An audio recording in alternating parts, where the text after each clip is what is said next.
Now we're using this V-Ray dome light, well really it's just a V-Ray light set to dome with an HDRI in it to do the basic lighting of our scene. So all you do to create this is to go to Light, V-Ray, V-Ray light, put a random light out here, and then set it to dome. And it does that. And it doesn't really matter where you've placed it or anything like that because it's a dome that will encompass your scene. Once you have your dome created, you can modify it to be what you want. And the essential part is this texture here, which you just put a V-Ray HDRI texture, and I'll have a look at that in a second. Multiplier is set to 1. Let's look at some of the other options here just to see what they are. Spherical, full dome, that's great. That means it has a ground and a sky. Effect alpha can be turned on and off so that when you render, it will either show as an alpha so you can replace the background, or it will not, depending on how you have that set. And you'll want it to, and then it has the settings of a basic light. So you can turn on invisible. If you wanted the light to emit light for your scene but not be shown as your background, you would make it invisible. Okay, but we want it basically just default, and all we need to do is replace this texture here so that it's actually using an image to emit light. And if you don't know what an HDRI light is, well, a dome light is just a light that encompasses your scene, but when it really starts to work is not as a solid color, but as a high definition range image, which has enough depth in it that it can actually provide light information for your scene. And I'll show you what that means.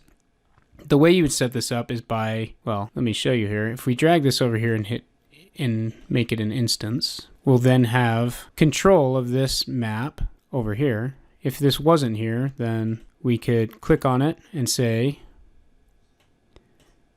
go to V-Ray and say V-Ray HDRI. And then you'd select an HDRI for there, and then you just drag it an instant like I just did. So this actually wants to be instance here. So we need to make sure that this and this are linked, and now we can edit it here and it will have an effect on our light. So let's look at what I have there. I have this basic HDRI. So HDRIs, you can search for them on the internet. You can purchase them. This is a purchased one, so I can't provide it for you. It does not belong to me.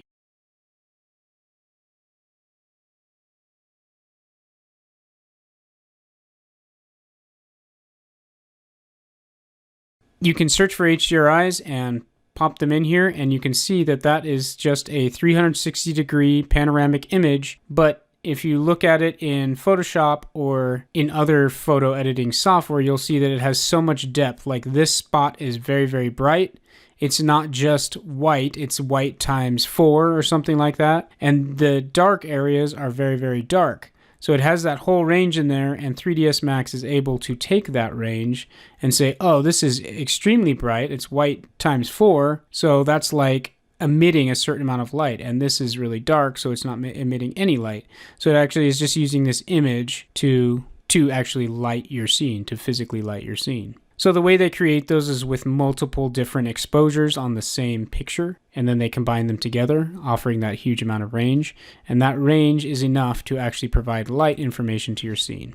Most of you are probably familiar with HDRIs and how they work. I'll provide some links of where to find some good free HDRIs for your scene. So amazingly, that image applied to that V-Ray dome light is all we need to light our scene the way we saw in our rendering. Another interesting thing to consider is that we put a middle gray on everything as our material override, but actually in this scene, it's going to be kind of overwhelmed with white surfaces. If these panels remain white like this, then our scene is going to be a lot more towards white than it is towards middle gray. So if we change this to be closer to white, like here, then we'll get a more accurate representation of what our rendering will be when we have all our real materials on here. So this is something to consider when you're doing an override rendering. Let's see what that looks like. Okay, by turning up the brightness of the material, the override material, we're now getting a more accurate representation, something that's closer to what our final materials will actually look like. So that actually brightens up the room quite a bit. Now, if we wanted to darken up the room, if we wanted to do one of those dark panels with just highlights around where the table is, we could do that too. And again, we would just do it with override material to give us an overall much darker scene. So if you wanted to go with a theme of darker materials, then you could change your override to something that's much darker, and that will give you a good idea of your lighting there.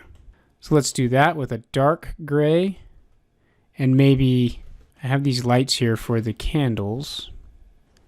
And we'll get into what those are and how they're created, but for now I'm just going to turn them on so we can see what it looks like with very dark textures and just candlelight lighting the table. See what that looks like. Okay, interesting. This looks dramatically different, right? But keep in mind, we're not changing the exposure of our camera at all.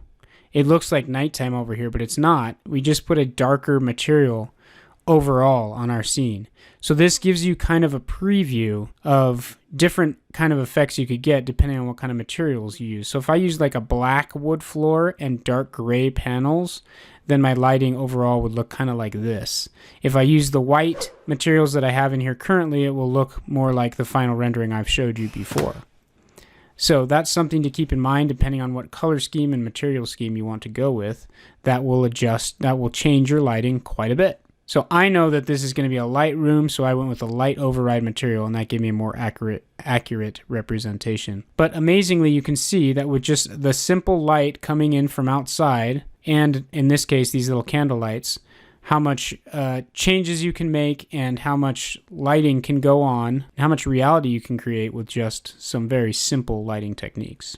One thing I should mention as well before I go with the HDRI is some of the settings inside of the actual V-Ray HDRI map. Okay, so the light, the default light, or the dome light, we basically left at default settings, but in here is where you can make additional adjustments. So that image, the main things that you adjust in here are the overall multiplier, or at least the way I do it, and then the horizontal rotation. So when you're looking at this, consider that 0.0 right there. Okay, now when you're looking at the top of your scene and your light is here, that line going out, that's going to be 0.0. So the middle of your image is going to be right out here. So a lot of HDRIs are set up so the sun is right in the center right here.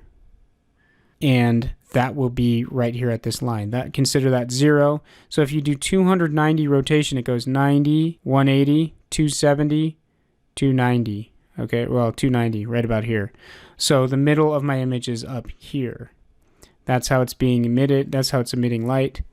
In this one, I think the sun is off to the side a little bit. And so, or maybe it's because my image is rotated. Yeah, so it's actually coming, the middle part of the sky is coming at the same angle as this sun right there. So that's kind of perfect. You need to make sure you're on mapping type spherical. For almost all HDRIs I've seen, that's the mapping type that you want. And sometimes HDRIs come with their own instructions, but most people, when they construct them to be used with a spherical mapping type, which is great. It's like taking a spherical image on your phone, same thing, except with multiple exposures. Okay, so that horizontal rotation I showed you, the overall multiplier you just mess with, if it's at 1, it's like that. I put it at 10 because think about when you're inside and then looking outside into a bright afternoon. What happens? Your eyes, you start squinting because it's so much brighter outside than it is inside. So what you are doing is exaggerating the brightness of outside as compared to inside to make it really, really bright. And so you saw in the final image that the light coming from outside is kind of blowing out in that window bench area. And that's how it should be. If you look at interior photography again, you'll notice that the outside is almost always, unless it's very overcast or unless they do camera tricks, is going to be much more exposed than inside. So that's why that's turned up to 10 to be very bright, and that's why you get that sharp, direct light coming in through the window. Let's move on to some of the creation of some of these other lights and start adding them in so that they add to this light and start creating the overall effect that we're looking for.